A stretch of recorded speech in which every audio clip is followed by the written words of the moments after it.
So I just wanted to share real quick with you guys because I was not aware that this gun could be in any way decocked. This is PT111 G2, Taurus Millennium G2, whatever you want to call it. Disassembled, clear, obviously.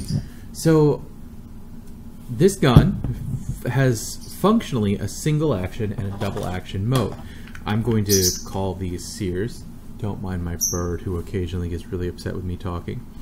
I'm going to call these sears for lack of a better term, but it has two different sears. So this is the double action sear.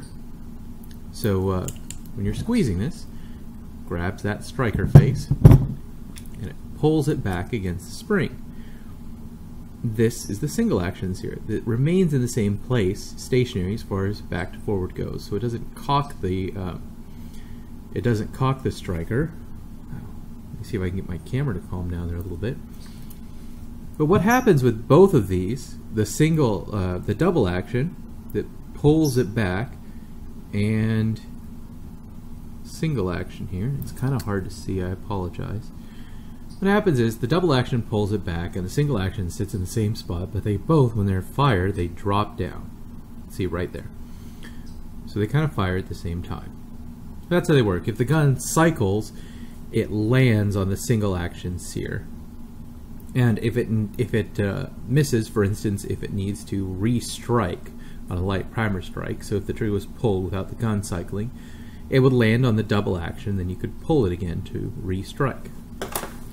So this is a single action, double action, striker fired pistol, which is a little bit of an odd combination. Anyway, the thing about this is if you can't decock it, the only thing that the double action is really good for is light primer strikes, which just aren't a big thing. So anyway, I found out recently from a guy on Facebook from PT111 Owners of America Facebook page, a guy named Clifton, that the Taurus lock that almost no one uses also functions as a striker block. For instance, if you see where the striker is normally, where it's just resting, if I pull it back and I turn on the lock, it locks further back. It's blocked firmly here. So I can't put the gun back together like that, but when you notice, you can kind of line up here. Where it lands is actually between those two sears. So this is in front of the single action sear and behind the double action sear, where this kind of locks into place when the safety is turned on. So we flip this safety back off and we assemble the gun. And we pretend like we have ammunition in this. We would chamber around.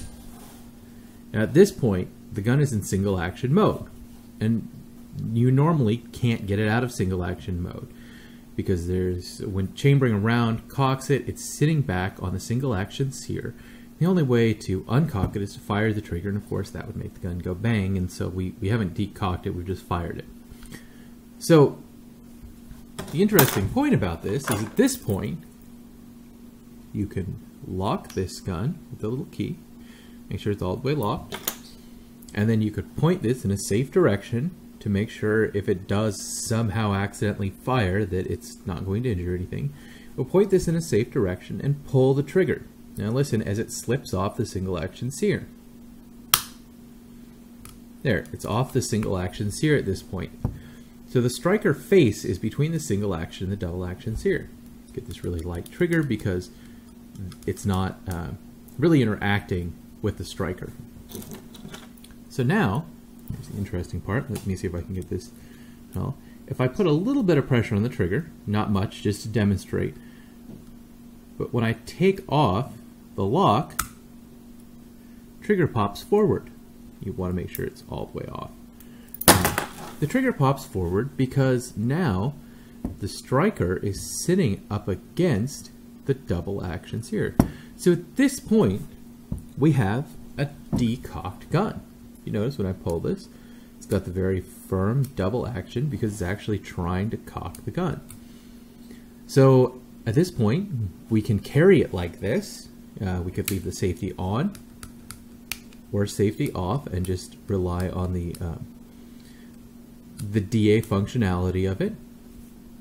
And you could carry it around in your holster like this. And to make the gun go bang, you would get the first, long DA pull, and then the gun would cycle, and then we'd be back to single action mode. So you can actually carry this gun decocked and locked, or cocked and locked, or decocked and unlocked.